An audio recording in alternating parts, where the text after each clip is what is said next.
तो बधाई हो आप लोगों को, स्टैट्यूटरी बैंक ब्रांच ऑडिट का अपॉइंटमेंट आप लोग को मिल गया है और आप लोग वेट कर रहे हो ब्रांच अलॉटमेंट का। और उसके बाद में अच्छे से ऑडिट करने का भी आप लोगों ने प्लान तो कर ही लिया होगा, लेकिन आज हम लोग बात करेंगे अपॉइंटमेंट होने से लेकर ऑडिट को एग्जीक्यूट करके फाइनलाइज करने तक में हमें किन किन बातों का विशेष रूप से ध्यान रखना है, क्योंकि वो अगर बातें अगर आपने छोड़ दी तो आप स्टैट्यूटरी ब्रांच ऑडिट को अच्छे से एग्जीक्यूट नहीं कर पाएंगे। तो स्टेप बाय स्टेप बात करेंगे। कोई भी अगर आप लोग का कंफ्यूजन है उसके रिगार्डिंग तो आप मुझे कमेंट सेक्शन में लिख के भी बता सकते हैं कि सर ये चीज़ थोड़ी समझ में नहीं आई, तो मैं उसके लिए आगे इन फ्यूचर वीडियोस और आपके लिए बना दूंगा। लेकिन स्टार्ट करते हैं अपॉइंटमेंट होने से। अपॉइंटमेंट का मेल आपके पास आ गया है एचओ से, आपका जो रिस्पेक्टिव एचओ है उसने आपको मेल ऑलरेडी डाल चुके हैं।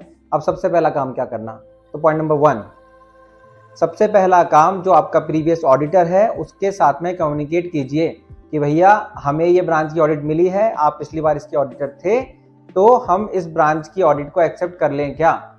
ये मेल के थ्रू उसके साथ कम्युनिकेट होना चाहिए। और आपने मेल किया वो काफ़ी नहीं है, उससे इमीडिएटली रिप्लाई भी लीजिए, उसका कम्युनिकेशन एड्रेस लीजिए एचओ से, या जो आपकी ब्रांच अलॉट हुई है उस जो ब्रांच है उससे आप उसके नंबर ले लीजिए और उसको बोलिए कि भाई आप हमको कम्युनिकेट भी कीजिए। ईमेल के ऊपर कम्युनिकेशन आ जाए, उसके बाद में जो रिक्वायर्ड डॉक्यूमेंट्स हैं सबसे पहले वो जमा करवा दीजिए एलएचओ में, लोकल हेड ऑफिस में। वो जब आपके डॉक्यूमेंट जमा हो गए उसके बाद में अब आप उसके बाद में टिकट वगैरह जो है आपकी उनको बुक करने में लग जाएंगे। वो सब काम करने से पहले सबसे पहला काम आप कीजिए, आप बात कीजिए ब्रांच मैनेजर से। और ब्रांच मैनेजर को आप ब्रांच में पहुंचेंगे उससे पहले उसके लिए क्या होमवर्क है वो उसको देके रखिए। होता क्या है, हम ब्रांच में जाते हैं, वहां जाने के बाद में 1-2 दिन हमारे खराब होते हैं उनके साथ में डॉक्यूमेंट्स निकलवाने में ही। इतना टाइम नहीं है भैया बैंक ऑडिट के लिए। आपके पास में 5-6 दिन होते हैं एग्जीक्यूट करने के लिए। सिर्फ आपको प्लानिंग जो है वो आपके ऑफिस में ही करके रखनी है। तो क्या कीजिए, ब्रांच मैनेजर से आप बात कीजिए, उसको स्पेसिफिक लिस्ट दीजिए कि ये डॉक्यूमेंट मुझे आपसे चाहिए अपनी ऑडिट के लिए। तो क्या क्या डॉक्यूमेंट चाहिए उसकी एक लिस्ट देखिए आपके सामने स्क्रीन पे यहाँ पे आ रही है। एक तो जो आपका प्रीवियस ऑडिटर था उसने जो उस ब्रांच की बैलेंस शीट फाइनल की थी वो बैलेंस शीट लीजिए। कोई भी कॉन्करेंट ऑडिट अगर हुई है ब्रांच के अंदर तो वो उसकी रिपोर्ट्स वो तैयार करके रखे। इंस्पेक्शन कोई हुआ है अगर आरबीआई का तो उस रिपोर्ट को तैयार करके रखे। उसके अलावा जो पिछले साल की ऑब्जर्वेशंस थी उसकी लिस्ट, कोई एमओसी थी तो उसकी लिस्ट, उसके अलावा स्टाफ जो है उनके डेलीगेशंस, ये सारी की सारी चीज़ें वो डॉक्यूमेंट करके रखे। आप जैसे ही जाए वैसे ही आप अपनी ऑडिट को एग्जीक्यूट स्टार्ट कर दें करना।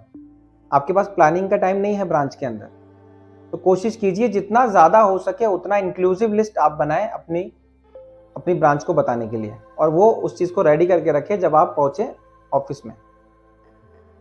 उसके बाद में इंपॉर्टेंट चीज़ क्या, आपके टिकट्स वगैरह आप बुक कर लीजिए ऑन टाइम। आपका जो शेड्यूल है आने जाने का वो आप रखिए।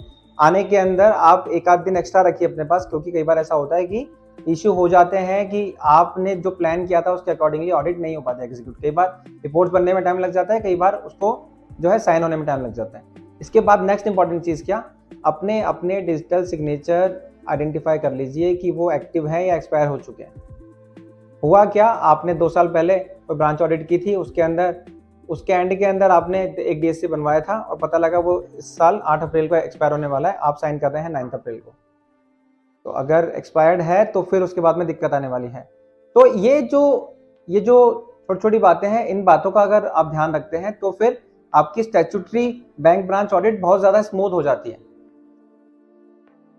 तो आई होप कि आप लोगों को मेरी ये बातें समझ में आई होंगी। आई होप कि आप लोग को हर एक पॉइंट क्लियर हो गया होगा। Still if you feel uncomfortable with a particular issue, with a particular point, या आपके कोई भी और दूसरे कोई भी अगर आपकी इसके अंदर क्वेरीज है तो आप मुझे कमेंट सेक्शन में अलग से लिख सकते हैं। मैं उसके ऊपर कोशिश करूंगा कि आप लोगों को क्लियर कर पाऊं अपने आने वाले वीडियोस में। Thank you so much everyone.